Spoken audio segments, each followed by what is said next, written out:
Hello champions, welcome to origin. आज का हमारा टॉपिक होने वाला है Hindu succession amendment act of 2005। ये एक्ट क्या है ना, इसके बारे में हम लोग जानेंगे, डीप स्टडी करेंगे इसके बारे में। देखते हैं क्या है। देखिए, earlier in some states Hindu women did not get a share in the families agricultural land. देखिए, बहुत पहले हमारे इंडिया में कुछ कुछ स्टेट ऐसे थे जहाँ पे कि ये होता था ना कि औरतों को, देखिए यहाँ पे साफ लिखा हुआ है, earlier in some states Hindu women did not get a share in the family's agricultural land। बहुत हमारे इंडियन स्टेट्स ऐसे हैं, यानी कि इंडिया में ऐसे पहले बहुत सारे स्टेट थे जहाँ पे कि औरतों को उसके मान लीजिए यदि उसके पापा का ज़मीन है तो औरतों को यानी कि लड़कियों को उसके पापा के ज़मीन में कोई हिस्सेदारी नहीं मिलता था, है ना। इस चीज़ को आप ध्यान रखिएगा कि हमारे इंडिया में पहले ऐसे बहुत सारे स्टेट थे जहाँ पे कि औरतों को यानी कि लड़कियों को जगह ज़मीन इन सब चीज़ों में हिस्सेदारी नहीं मिलती थी। आगे बढ़ते फिर, after the death of the father his property was divided equally only among his son. यानी कि उसके पिताजी के डेथ होने के बाद जितने भी जगह ज़मीन ये सब हुआ करते थे ना उसके पिताजी के, वो सारे के सारे जगह ज़मीन उसके बेटों में बांट दिए जाते थे और उस जगह ज़मीन में ज़रा सा भी हिस्सा बेटियों का नहीं होता था। इस चीज़ को आप याद रखिएगा कि पहले हमारे यहाँ पे ऐसा सिस्टम था कि जो भी हमारे जगह ज़मीन हुआ करते थे ना, वो उसके पिताजी के मरने के बाद सारा जगह ज़मीन उसके बेटे का होता था, है ना। उस बेटे वो सारे के सारे बेटे आपस में इक्वल में बांट लेते थे और उसमें ज़रा सा भी हिस्सा बेटियों को नहीं मिलता था। आगे बढ़ते फिर, according to the Hindu succession act of 2005 sons daughter and their mothers can get an equal share in the land.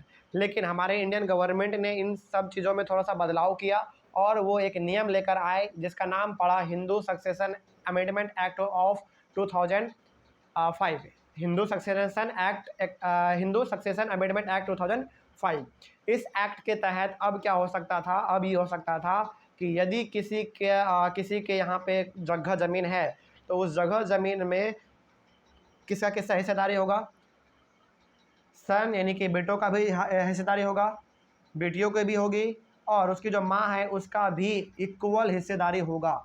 मतलब कि ये जो आप हिंदू सक्सेशन अमेंडमेंट एक्ट 2005 देख रहे हैं, जब से ये लागू हुआ है भारत में, तब से बेटों को और उसकी जो मम्मी है यानी कि जो उसको मदर है, उन सभी का इक्वल हिस्सेदारी है जगह ज़मीन में, जो भी है उन सभी में इक्वल हिस्सेदारी है। ठीक है, आगे बढ़ते हैं फिर, the same law will apply to all states and union territories of the country. और ये जो नियम है ना कि जगह ज़मीन जो भी होगा वो सभी बेटों में और सभी बेटियों में और जो मदर है उनमें इक्वली डिवाइड होगा। बाद में ये मदर के ऊपर डिपेंड करता है कि वो अपना ज़मीन किसको देना चाहती है ना। ये तो मदर के ऊपर है, ये मदर के ऊपर है कि वो जब बाद में किसको ज़मीन देना चाहती है।